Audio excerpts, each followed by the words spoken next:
মুখ্যমন্ত্রী কিন্তু মনে রাখতে হবে ভারতবর্ষের একমাত্র মহিলা মুখ্যমন্ত্রী।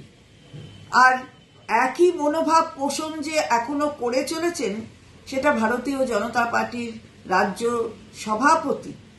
শাখার সভাপতি সাংসদ সুকান্ত মজুমদার যখন দিদির প্রতি উদ্দেশ্য করে বললেন, ধান্দা শব্দটি ব্যবহার করলেন, তাতে বোঝা গেল যে এই বিদ্বেষী মনোভাব সমানে বাড়ছে।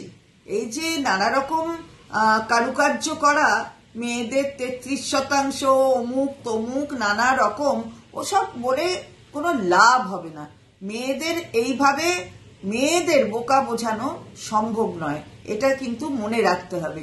সুতরাং আমরা তীব্র ধিক্কার জানাই যে এই ধরনের নোংরা মানসিকতা, নারী বিদ্বেষী চরিত্র ভারতীয় জনতা পার্টির নেতৃত্বের মধ্যে, এটা সবসময় বাংলা ধিক্কার জানায়।